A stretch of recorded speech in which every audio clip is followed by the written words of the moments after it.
admitted she secretly met Israeli officials, including Benjamin Netanyahu, while on a family holiday. She has issued a statement apologising for her behaviour, saying, in hindsight, I can see how my enthusiasm to engage in this way could be misread, and how meetings were set up and reported in a way which did not accord with the usual procedures. I am sorry for this.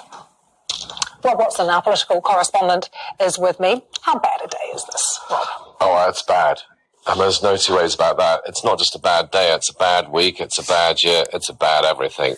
And it's not just me saying that. There was a Conservative MP who on Twitter, where else of course, was opining that this reminded him of the Conservative government in the 1990s. And for those of you too young to remember all of that, I certainly remember I was a young reporter, you essentially had a weak leader in John Major with a wafer-thin majority dealing with problems over Europe and, of course, storm clouds gathering on the economy. You can see why he made those parallels. And this time round, it's even worse for Theresa May because the dealing with Brexit is so much more difficult than what John Major was dealing with. So would you expect, under normal circumstances, Rob, there to be some sackings going on? Well, you know, people have been saying, what do you have to do to get fired from Theresa May's cabinet? I mean, I think that may be a little bit harsh. Would these two particular cases really warrant resignations? I mean, I don't know. People will disagree about that.